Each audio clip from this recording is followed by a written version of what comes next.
Bonjour les amis, c'est Cyril de Lille. Je suis en train de lire un livre, ça fait déjà un moment, qui s'appelle Trop intelligent pour être heureux, l'adulte surdoué, de Jeanne Sio Faquin, ou Fatchin, je sais pas comment on dit. Voilà, voilà le livre. Hein, c'est pas moi, alors voilà, je vais le mettre ici. C'est pas moi qui ai écrit le texte que je vais vous lire maintenant, donc j'aime bien citer les auteurs.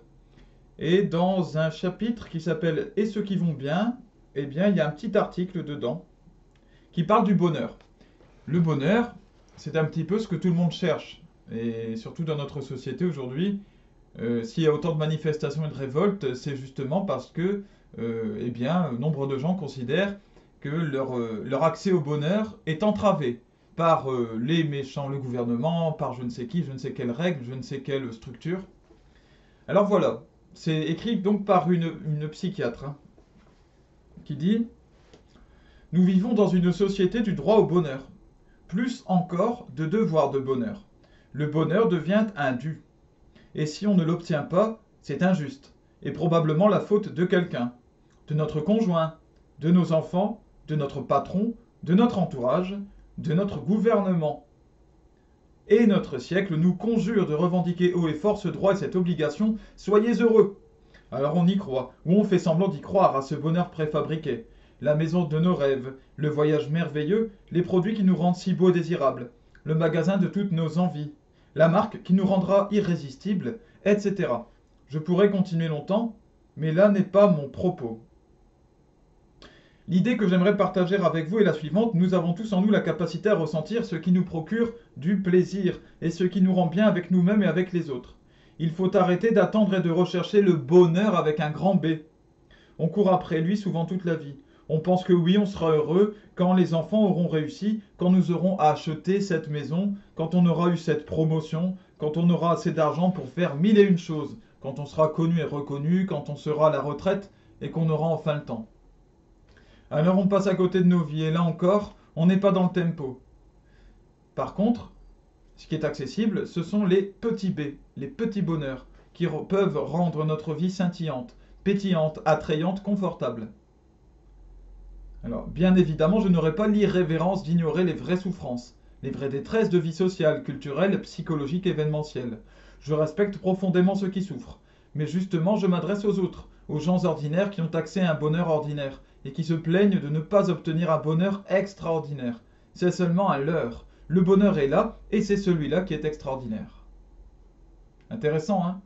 Ne pas rechercher un bonheur avec un grand B, mais chercher ce qui nous fait plaisir, des petits bonheurs. Alors justement, juste après, donc là on est à la page 260, parce que je lis énormément, on a carrément changé de page. Il y a un petit cadre qui s'appelle À la recherche des petits B. Donc je vous lis. Réfléchissez. Quelles sont les choses, même minimes, qui vous procurent une satisfaction profonde ou plus fugace? Tout est bon à prendre. Regardez autour de vous dans votre vie. Voyez-vous briller toutes ces petites choses merveilleuses que l'insatisfaction chronique et contagieuse vous empêche de voir? Voyez-vous tous ces succès, petits et grands, que vous avez remportés sur vous-même, sur les difficultés? Voyez-vous combien au plus intime de soi, on peut être fier de ce que l'on a accompli, de ce que l'on possède, même si notre société nous explique sans cesse que l'on peut avoir plus grand et plus beau. Mais plus que quoi? Notre seule jauge, c'est nous-mêmes. La seule chose dont on a besoin est celle qui nous met en conformité avec notre moi secret. Celui qu'on reste toujours le seul à connaître. Il est à nous, c'est notre bien le plus précieux. Il n'y en a pas de plus riche et sûrement pas à l'extérieur. Recentrons-nous. C'est mieux, non? Et voilà, rechercher les petits bonheurs qui nous font plaisir, et bien c'est comme ça qu'on construit ce qu'on appelle une vie heureuse. Et non pas en recherchant un espèce de grand bonheur suprême. Il n'y a qu'un seul grand bonheur suprême, c'est le paradis. Et le paradis, on l'a à la fin. On ne l'a pas avant. Il n'y a pas de paradis sur Terre. Voilà. Et ceux qui croient au paradis sur Terre plongent dans des horreurs, de manière générale. Donc il ne faut pas croire à ça. Il faut se contenter en fait de petits bonheurs. Voilà, donc c'est ce que je m'applique à faire, hein, pour moi. Parce que je suis loin d'être exempt des leçons que je peux lire comme celle-ci. Euh, mais ça se fait évidemment avec morale. Ce ne sont pas des petits bonheurs immoraux. Pourquoi? Parce que ces petits bonheurs immoraux, par exemple, ce que nous vend aujourd'hui le monde, certains sites internet, trompez votre mari ou trompez votre femme, et c'est un petit bonheur de la vie, ça pimente. Voilà, il y a des choses qui pimentent. Les sextoys, ça pimente. Euh, les disputes, ça pimente. Bon, il y a plein de choses comme celle-ci. Ça donne une impression, ça pimente sur le coup. Et juste après, ça vous rend malheureux, triste, parce que vous vous rendez compte que votre vie est vide, qu'elle n'a pas de sens profond. Et comme la drogue, au fond. La drogue qui peut donner un petit bonheur sur le coup, et qui après nous fait chuter encore plus bas que ce qu'on était. On est là, on a la drogue qui fait ça, et bim, et on chute. Et on reprend, et bim, et on chute. De plus en plus bas, jusqu'à nous effondrer complètement. Voilà pourquoi la morale est indissociable du bonheur. Et les petits bonheurs sont à rechercher toujours en fonction de ce qui est bien. Et les deux ne sont pas incompatibles. Parce que ce qui est bien en soi, par exemple, faire du sport, c'est bien. Faire de l'exercice, on sait que c'est bon pour la santé.